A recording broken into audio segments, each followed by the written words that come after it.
MMK TV ಕನ್ನಡಗೆ ಸ್ವಾಗತ. ನಾನು ಸುಧಾ. ಆಧುನಿಕ ತಂತ್ರಜ್ಞಾನದ ಭರಾಟೆಯಲ್ಲಿ ಗ್ರಾಮೀಣ ಸಂಸ್ಕೃತಿ ಮತ್ತು ಹಳ್ಳಿ ಸೊಗಡು ಮರೆಯಾಗುತ್ತಿರುವ ಸಂದರ್ಭದಲ್ಲಿ ದೇವನಹಳ್ಳಿ ತಾಲೂಕಿನ ಆವತಿಯಲ್ಲಿ ರಂಗೋಲಿ ಸ್ಪರ್ಧೆ ಆಯೋಜಿಸುವ ಮೂಲಕ ಗ್ರಾಮೀಣ ಕಲೆಯನ್ನು ಪುನರ್ಜೀವನಗೊಳಿಸುವ ಪ್ರಯತ್ನ ಮಾಡಲಾಗಿದೆ. ಭಾರತೀಯ ಜನತಾ ಪಕ್ಷದ ಆವತಿ ಶಕ್ತಿ ಕೇಂದ್ರದ ವತಿಯಿಂದ ನಡೆದ ಈ ಕಾರ್ಯಕ್ರಮದಲ್ಲಿ ಮಹಿಳೆಯರು ಉತ್ಸಾಹದಿಂದ ಭಾಗವಹಿಸಿದರು. ಈ ಕುರಿತಾದ ಇನ್ನಷ್ಟು ವರದಿ ಇಲ್ಲಿದೆ.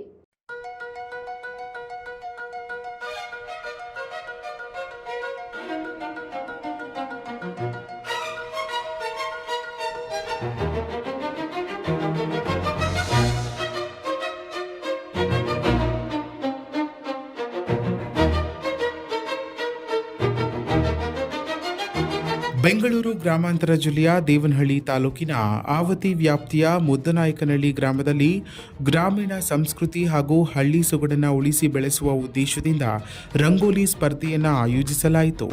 ಇತ್ತೀಚಿನ ದಿನಗಳಲ್ಲಿ ಮೊಬೈಲ್, ಟಿವಿ ಹಾಗೂ ಸಾಮಾಜಿಕ ಜಾಲತಾಣಗಳ ಪ್ರಭಾವದಿಂದ ಜನರು ಸಾಂಪ್ರದಾಯಿಕ ಕಲೆ ಮತ್ತು ಸಂಸ್ಕೃತಿಯಿಂದ ದೂರವಾಗುತ್ತಿರುವುದು ಕಂಡುಬರ್ತಾ ಇದೆ. ವಿಶೇಷವಾಗಿ ಮಹಿಳೆಯರು ಹಾಗೂ ಮಕ್ಕಳು ಸಾಮಾಜಿಕ ಜಾಲತಾಣಗಳು, ರೀಲ್ಸ್ ಮತ್ತು ಆನ್ಲೈನ್ ಚಟುವಟಿಕೆಗಳಲ್ಲಿ ಹೆಚ್ಚು ಸಮಯ ಕಳೆಯುತ್ತಿರುವ ಪರಿಣಾಮ ಹಳ್ಳಿಯ ಸಾಂಸ್ಕೃತಿಕ ಪರಂಪರೆ ಮರೆಯಾಗ್ತಾ ಇದೆ. ಈ ಹಿನ್ನೆಲೆಯಲ್ಲಿ ಭಾರತೀಯ ಜನತಾ ಪಕ್ಷದ ಆವತಿ ಶಕ್ತಿ ಕೇಂದ್ರದ ವತಿಯಿಂದ ಮುದ್ದನಾಯಕನಹಳ್ಳಿ ಗ್ರಾಮದಲ್ಲಿ ರಂಗೋಲಿ ಸ್ಪರ್ಧೆಯನ್ನು ಆಯೋಜಿಸಿ ಮಹಿಳೆಯರಿಗೆ ಗ್ರಾಮೀಣ ಕಲೆಯ ಮಹತ್ವವನ್ನು ನೆನಪಿಸಲಾಯಿತು. ಪ್ರತ್ಯೇಕವಾದ ಸ್ಥಾನಮಾನ ಇದೆ. ಅದನ್ನು ನಾವು ನಮ್ಮ ಸಮಾಜ ಗೌರವ ಕೊಡಬೇಕು. ಅದನ್ನು ನಮ್ಮ ಅಮ್ಮಯ್ಯನವರು ಇಲ್ಲಿ ಮಾಡ್ತಾ ಇದ್ದಾರೆ. ಮುಂದಿನ ದಿನಗಳಲ್ಲಿ ನಿಮ್ಮ ಬದುಕು ಹಸನಾಗಿರಲಿ, ಆಯುಷ್ಯು ಆರೋಗ್ಯ ಕಾಪಾಡಲಿ.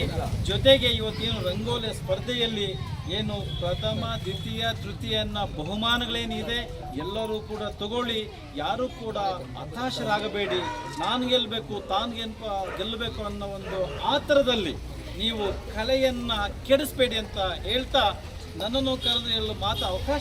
ಸ್ಪರ್ಧೆಯಲ್ಲಿ ಮಹಿಳೆಯರು ವಿವಿಧ ವಿನ್ಯಾಸಗಳ ಸುಂದರ ರಂಗೋಲಿಗಳನ್ನು ಬಿಡಿಸುವ ಮೂಲಕ ತಮ್ಮ ಪ್ರತಿಭೆಯನ್ನು ಪ್ರದರ್ಶಿಸಿದರು. ಹಳ್ಳಿಯ ಸಂಸ್ಕೃತಿ, ಸಂಪ್ರದಾಯ ಹಾಗೂ ಕಲೆಯನ್ನು ಮುಂದಿನ ಪೀಳಿಗೆಗೆ ಪರಿಚಯಿಸುವ ನಿಟ್ಟಿನಲ್ಲಿ ಇಂತಹ ಕಾರ್ಯಕ್ರಮಗಳು ಅಗತ್ಯವೆಂದು ಮುಖಂಡರು ತಿಳಿಸಿದರು. ಕಾರ್ಯಕ್ರಮದಲ್ಲಿ Munikrishnappa Thammaiah, Rajappa, BK Narayanaswamy, Muniyappa, Desu Nagaraj, Ashwath Narayan, Raju, SK Nagesh, SP Muniyappa, Prabanna, Yashodha Thayamma, Divyashree ಸೇರಿದಂತೆ ಅನೇಕ ಗಣ್ಯರು, ಮಹಿಳೆಯರು ಹಾಗೂ ಗ್ರಾಮಸ್ಥರು ಭಾಗವಹಿಸಿದ್ರು.